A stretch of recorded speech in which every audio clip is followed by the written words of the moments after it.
Hi, I'm Hull History Nerd, and welcome to the first episode of the Lost Railways of Yorkshire, a series in which I'm going to be carrying on my investigations of old railway lines, but a bit further afield from Hull, out into the beautiful countryside of Yorkshire. And on this episode, we're going to be looking at the line that went from York to Beverley, also known as the York to Hull line, and the controversy surrounding its creator, George Hudson.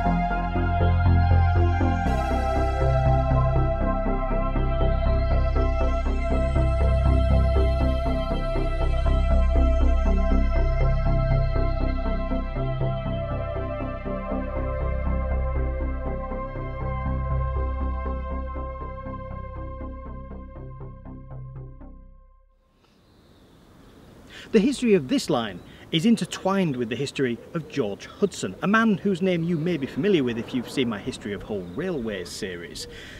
He was a titan of the railways in the northeast, and indeed across the country, but his domain was up here, his empire was up here. A whole series of railway companies that he either created from scratch or which he bought or leased from other companies. He was chairman of several very important northeastern railway companies, including his own personal favourite, the York and North Midland Railway, and others he would buy and then float on the stock market in order to raise funds with which he would then use to build or buy more railway lines. He was also an incredibly territorial person and would react aggressively to any other railway company that started impinging on what he deemed as his empire. He was also responsible for creating the Railway Clearing House, which was hugely important to Victorian railways. Before the Clearing House, if you wanted to travel from, say, London to Hull, you would have to stop and buy a new ticket every time you changed between one line company and another line company. But the Railway Clearing House made it so that you could buy one ticket at your first station all the way to your destination, and you would never have to worry about buying another ticket on the way. The clearing house took the money and divided it between all the companies whose lines it crossed, thus giving us a system similar to what we have today, where you buy one ticket and you cross several networks to get to your destination. And it's here in York that this railway begins. York was hugely important for George Hudson. It was his hometown, and his stated goal was to make all of the railways come to York. Given York's central role in the Northern Railway network today, connecting such regions as Scarborough, Hull, Goole, linking to the West Riding and the North East, as well as playing host to the East Coast Main Line, the express route from London King's Cross to Edinburgh, it's fair to say that the city certainly achieved this goal, even if Hudson himself wasn't entirely responsible. Right here on this path, which used to be the railway line that junctioned just over there with the still existing York to Scarborough line, the line was built in a direct response to the Manchester and Leeds Railways plans to open a route from York to Hull, travelling through Market Weighton and Pocklington, making a much faster and more convenient link to the port city than the Hull and Selby line to the south. This was the time when Hudson was at his most bombastic, in the mid-1840s. When this proposal came to his attention, he made a very expensive tactical decision. The line, you see, passed through the Yorkshire Wolds, a chalk upland area that was very difficult to get a railway through without expensive cuttings, tunnels or embankments, something the Hull and Barnsley Railway would face nearly 40 years later, which almost broke them. And on the clearest path through the Wolds lay the estate of Lonsborough Park. Pretty much any feasible path through the Wolds for the Manchester and Leeds Railway would be through part of that park. Hudson bought the land from the Duke of Devonshire in 1845 for the enormous sum of £470,000, which today would be around 57 million, just to stop anybody else from building a railway through to Hull. His gamble worked. The Manchester and Leeds abandoned their plan, and Hudson encouraged the York and North Midland Railway to build the line instead. The line was granted an Act of Parliament in 1846, and construction began shortly thereafter. And here at Stamford Bridge, it crosses the River Derwent on this magnificent cast iron bridge. But this isn't the titular bridge that gives Stamford Bridge its name. That was an old medieval bridge a few hundred yards to the northeast up the river. And that was the site of a famous battle here in 1066. A battle between King Harold of England and the Norwegian King Harald Haraldsson, who believed he had a legitimate claim to the English throne. And the battle was quite intense, and one of my favourite parts of the battle, the favourite story, is of a giant Norwegian soldier who single-handedly held the bridge against wave after wave of attacking English soldiers, until one enterprising English soldier used his head, found a barrel, climbed in the barrel in the river, grabbed a spear and paddled underneath the bridge until he was underneath this giant soldier, where he took his spear, found a gap between the planks and shoved it up where the sun doesn't shine, bringing a heroic stand to a decidedly unheroic end. The old railway bridge only narrowly escaped a similarly undignified end. It was almost demolished by the council in 1991 due to becoming structurally unsound.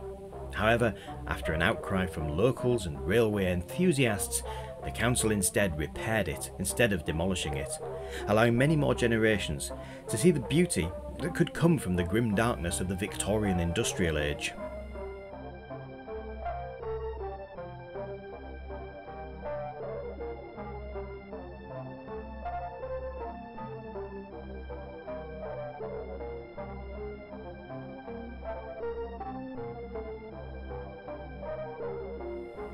The station building and one of the crossing gates are still intact in Stamford Bridge, having become a hub for locals as the starting point of a good walk, the location of a children's playground, and the station building itself is a members club and a meeting place for local groups. Even the goods shed has been repurposed as a sports hall.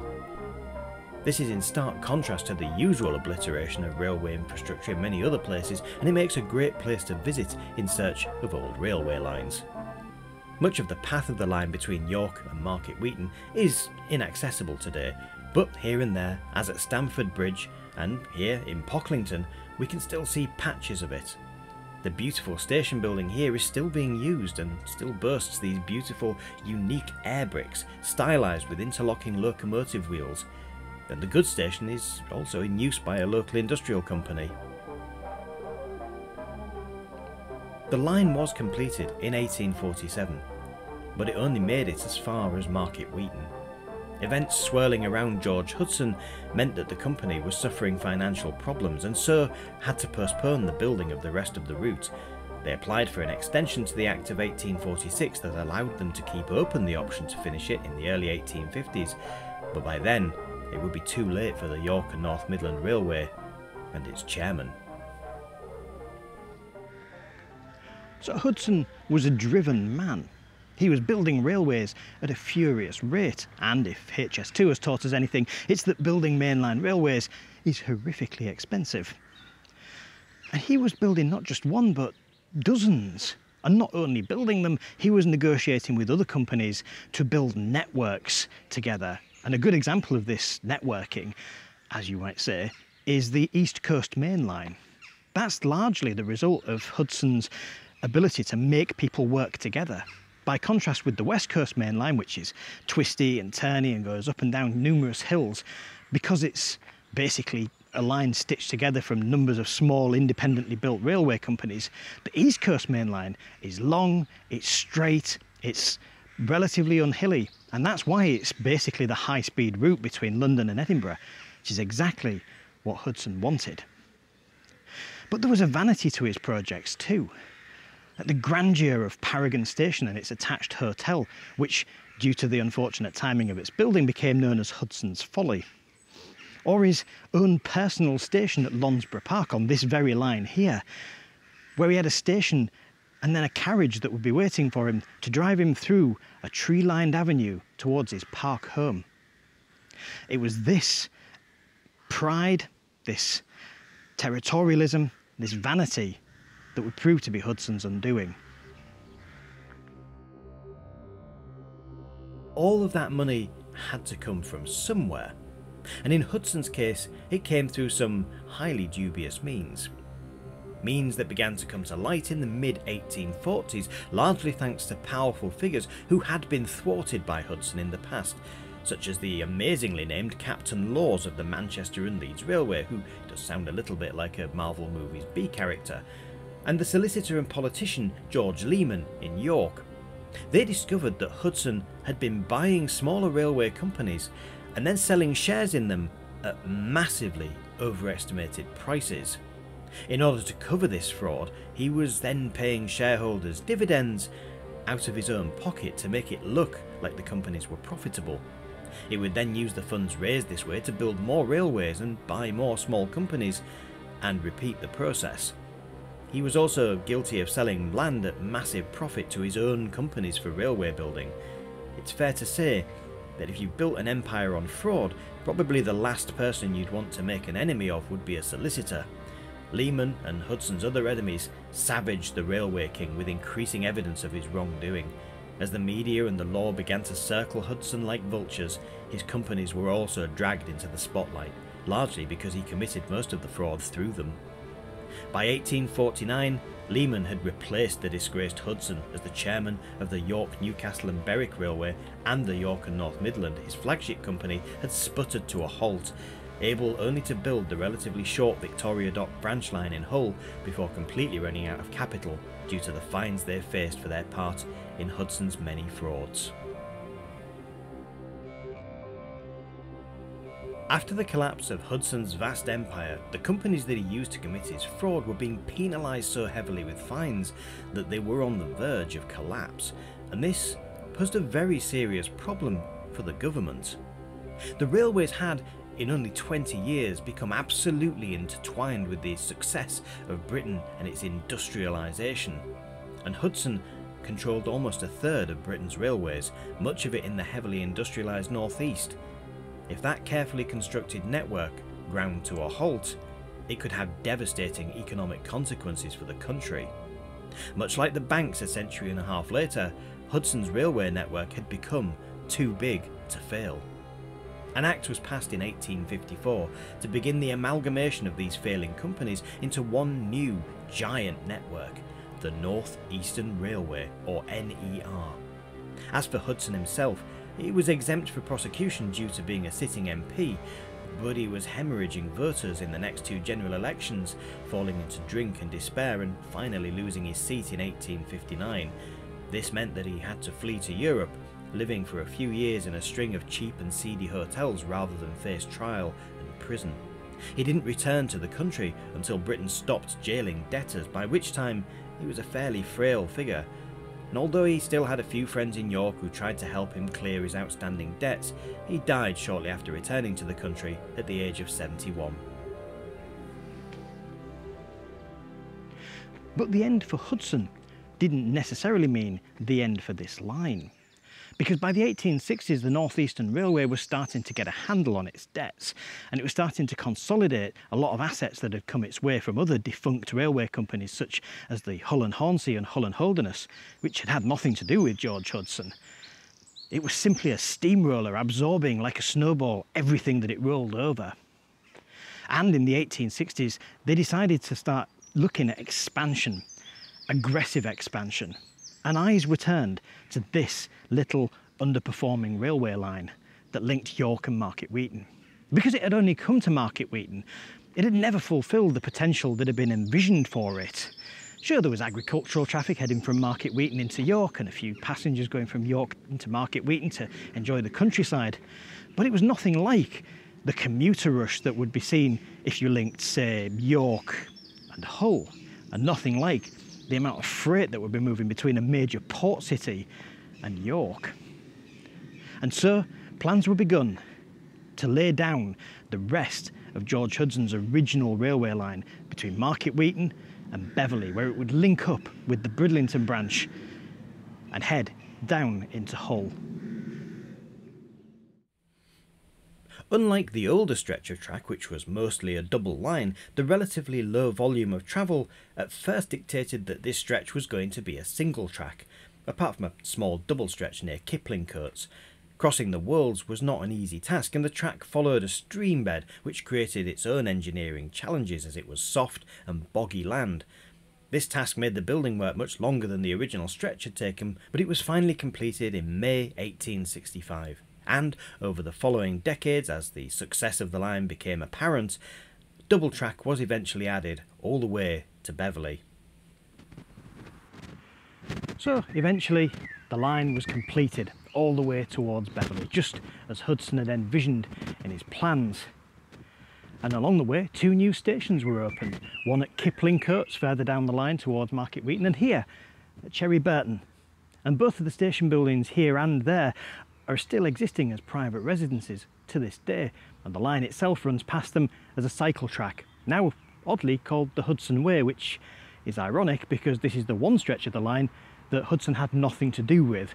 He was long gone when this was built. But it's a nice walk.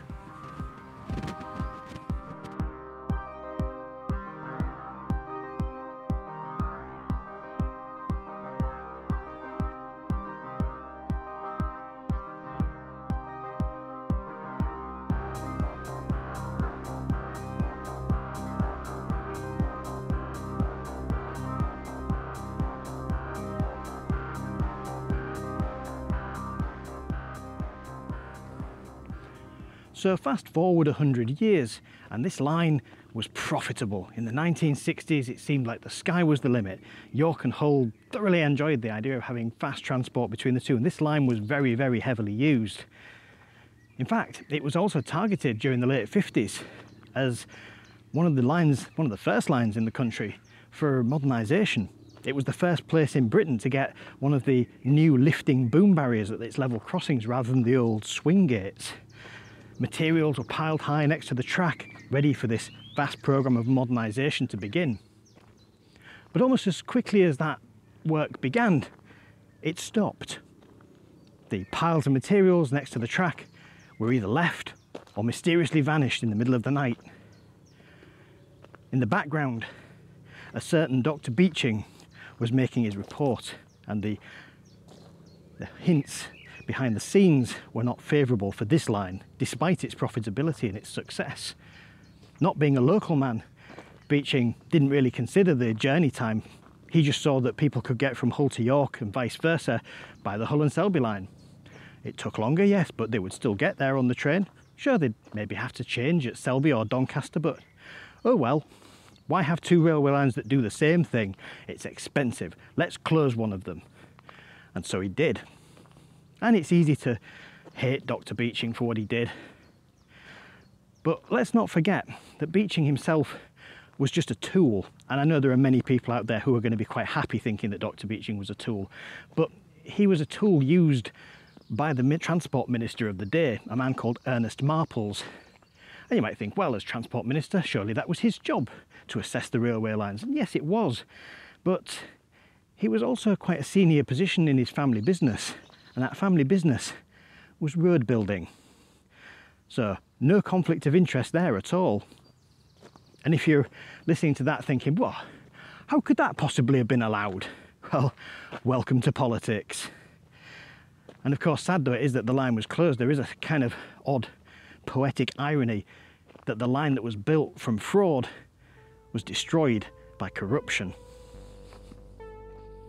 It's fair to say that whilst the Beeching cuts were controversial, this line was one of the most hotly debated. But despite promises to halt the closures, Harold Wilson caved into pressure from lobbying groups when Labour came into power in 1964, and the last train ran along this line from Hull to York on the morning of the 27th of November 1965. The track was pulled, and in this excellent old footage you can see the activity of the small shunter and the crew pulling the line. Since then, Hull and York have never enjoyed the same quality of service between them, with very few direct trains running on the route, many of them requiring a change halfway through the journey at Selby or Doncaster, hardly as convenient as this old line made it.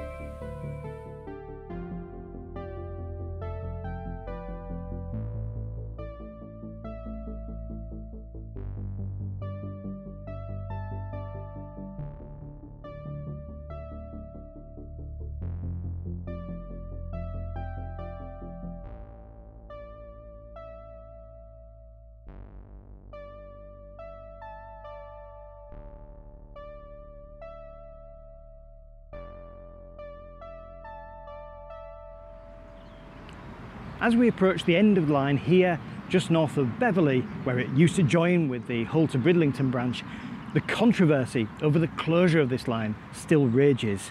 Now, there's controversy over most of the beach enclosures, but this one particularly, because it wasn't a failing line, it was very successful, very busy, and its loss has been keenly felt by passengers travelling between Hull and York ever since. And it's one of the few closures that's actually gained the attention of local authorities. The East Riding of Yorkshire Council in the early 2000s commissioned a report into how much it would cost to relay the track, divert around areas that were built over or where the infrastructure had been demolished. And they came back with a cost of about £240 million. So until that 240 million plus inflation plus overspends finally gets discovered, this is going to remain a really pretty walk through the country and a testament to a man who dared to dream far, far too big.